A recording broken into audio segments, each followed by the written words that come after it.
انتظام کیا جائے۔ اسی طرح گرمی کے موسم میں انسانوں کے مزاج کے اندر چڑچڑا پن پیدا ہو جاتا ہے، مزاج کے اندر سختی پیدا ہو جاتی ہے، بے جا غصہ آ جاتا ہے۔ اور آپ نے چوک چوراہوں کے اوپر، بازار کے اندر، گھروں کے اندر گرمی کے موسم میں اکثر لوگوں کو لڑتے ہوئے دیکھا ہوگا، اور جب ان سے کہا جاتا ہے کہ بے جا غصہ نہ کریں، دو خاندان برباد ہو جاتے ہیں، گھروں کے اندر آگ لگ جاتی ہے، تو کہتے کیا کریں، دماغ کو گرمی لگ جاتی ہے، دماغ کو آگ لگ جاتی ہے۔ گرمی کے موسم کے اندر انسان کو شدید غصہ آتا ہے، لیکن شریعت مطالعہ تعلیم یہ دیتی ہے کہ اپنے غصے کو کنٹرول کر لیا جائے۔ میرے محبوب صلی اللہ علیہ وسلم کی خدمت کے اندر ایک شخص حاضر ہوا اور عرض کیا، یا رسول اللہ مجھے کوئی نصیحت ارشاد فرمائے۔ آپ علیہ السلام نے ارشاد فرمایا، لا تغضب، تیرے لیے میری نصیحت یہ ہے کہ تو غصہ نہ کیا کر۔ اگر تو غصہ نہیں کرے گا، اللہ تعالیٰ تیرے لیے جنت کا فیصلہ فرما دیں گے۔ تو آپ علیہ السلام غصہ نہ کرنے کی صحابہ کرام کو نصیحت فرمایا کرتے تھے۔ میرے محبوب نے صحابہ سے پوچھا کہ پہلوان کون ہے؟ حضرات صحابہ کرام نے جواب دیا، جو مد مقابل کو پچھاڑ دے، شکست دے دے۔ میرے محبوب صلی اللہ علیہ وسلم نے فرمایا، پہلوان وہ ہے جو غصے کے اندر اپنے نفس کو کنٹرول کر لے، جو غصے کے اندر اپنے آپ کو قابو میں رکھے، یہ حقیقت کے اندر پہلوان ہے۔ اور آج تو اگر غلطی ہو جاتی ہے تو اس کی غلطی سے درگزر بھی نہیں کیا جاتا۔ ایک تو غصہ نہ کیا جائے، اگر غلطی ہو جائے تو غلطی کو فوراً معاف کر دینا چاہیے۔ میرے محبوب صلی اللہ علیہ وسلم نے ارشاد فرمایا، قیامت کا دن ہوگا، اللہ رب العزت کی جانب سے ایک منادی اعلان کرے گا کہ جس کا حق اللہ کے ذمہ ہے وہ کھڑا ہو جائے۔ چنانچہ کچھ لوگ کھڑے ہوں گے اور بغیر حساب و کتاب کے جنت میں داخل ہو جائیں گے۔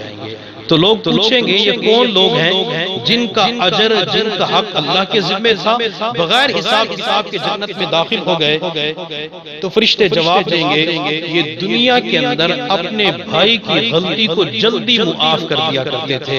اور اللہ قرآن میں فرماتے ہیں، فَمَنْ عَفَا وَأَصْلَحَ فَأَجْرُهُ عَلَى اللَّهِ، جس نے کسی کو معاف کیا، سلو کی یا سلو کروا دی، اس کا اجر، اس کا حق اللہ کے ذمہ ہو چکا ہے۔ اور اللہ تعالیٰ پھر اس بندے کو صلہ کیا دیں گے؟ اللہ بغیر حساب کتاب کے جنت عطا فرما دیں گے۔ غزوہ تبوک کے موقع پر میرے محبوب صلی اللہ علیہ وسلم نے چندہ مانگا، تو مختلف صحابہ کرام نے چندہ دیا۔ ابو بکر صدیق رضی اللہ تعالیٰ عنہ پورے گھر کا مال اٹھا کے لے آئے، حضرت عمر فاروق رضی اللہ تعالیٰ عنہ گھر کا آدھا مال اٹھا کے لے آئے، عثمان نے سینکڑوں اونٹ اور گھوڑے پیش کر دیے۔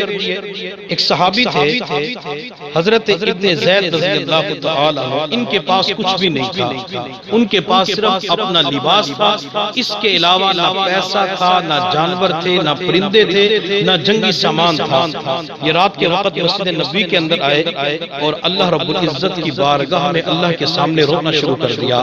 روتے ہوئے کہنے لگے، اللہ تیرے نبی نے چندہ مانگا اور میرے پاس دینے کے لیے کچھ بھی نہیں ہے۔ اللہ اگر میرے پاس بکری ہوتی، میرے پاس تیر کمان ہوتی، میرے پاس تلوار ہوتی، گھوڑے ہوتے، میں تیرے محبوب کے قدموں کے اندر ڈھیر لگا دیتا۔ اللہ میرے پاس کچھ بھی نہیں ہے، اللہ تو میرے لیے چندے کا انتظام فرما دے۔ یہ صحابی روتے رہے حتیٰ کہ روتے روتے ان کی زبان کے اوپر ایک کلمہ جاری ہوا۔ انہوں نے اللہ کی بارگاہ کے اندر رات کے وقت مسجد نبوی کے اندر اللہ کی بارگاہ میں فریاد کی، اللہ آج تک جس بندے نے میرے ساتھ زیادتی کی ہے، اللہ میں چندے کے طور پہ اس بندے کو معاف کر دیتا ہوں۔ اللہ تو میرے اس چندے کو قبول کر اور اپنے پیغمبر کو اس کی خبر کر دے۔ اب صحابی رات کے وقت یہ چندہ دیتے ہیں، اگرچہ ظاہری طور پہ کچھ بھی نظر نہیں آ رہا، لیکن اللہ تعالیٰ جب قبول کرنے پہ آتے ہیں تو اس کو بھی قبول فرما لیتے ہیں۔ تہجد کے وقت حضرت جبرائیل علیہ السلام نبی علیہ السلام کی خدمت میں حاضر ہوئے اور عرض کیا، یا رسول اللہ، رات آپ کے ایک صحابی نے چندہ دیا ہے اور اللہ تعالیٰ نے اس کے چندے کو قبول فرما لیا۔ میرے محبوب نے فرمایا فرمایا اس کا نام جبرائیل نے نام نہیں بتلایا. جبرائیل چندہ کیا ہے؟ تو جبرائیل کہنے لگے اللہ کے نبی صبح پتہ چل جائے گا. اب نبی علیہ السلام کو فکر لگی کہ وہ چندہ کیا ہے، وہ صحابی کون ہے جنہوں نے عجیب چندہ دیا کہ اللہ نے فرشتوں کے سردار جبرائیل کو میرے پاس بھیج دیا. چنانچہ آپ علیہ السلام نے فجر کی نماز پڑھائی اور فجر کی نماز کے بعد آپ نے فرمایا میرے صحابہ تم میں سے رات چندہ کس نے دیا ہے؟ کوئی نہ اٹھا. آپ علیہ السلام نے دوسری مرتبہ ارشاد فرمایا تم میں سے رات چندہ کس نے دیا ہے؟ کوئی نہ اٹھا. تیسری مرتبہ آپ علیہ السلام نے فرمایا جس نے مسجد نبوی کے اندر بیٹھ کے چندہ دیا ہے وہ کھڑا ہو جائے. چنانچہ حضرت ابن زید فرماتے ہیں کہ جب نبی علیہ السلام نے یوں فرمایا تو میں کھڑا ہو گیا اور میں نے عرض کیا کہ یا رسول اللہ رات کو میں نے چندہ دیا تھا. ابن زید کیسا چندہ دیا؟ اللہ کے نبی میرے پاس کچھ بھی نہیں تھا تو میں نے اللہ کی بارگاہ کے اندر فریاد کی اللہ آج تک جس بندے نے میرے ساتھ زیادتی کی ہے تو میں چندے کے طور پہ اسے معاف کر دیتا ہوں.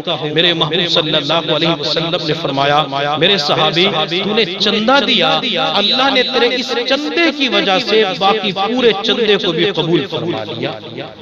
اگر وہ صحابی غلطی کو معاف کرتے ہیں اور اس کی پکار اللہ سن لیتے ہیں اور فرشتوں کے سردار کو نبوت کے قدموں کے اندر بھیج دیتی ہیں اور پھر نبوت کھڑا کر کے ان سے پوچھتی ہے وہ صحابی کتنے اونچے مقام اور مرتبے والے ہیں.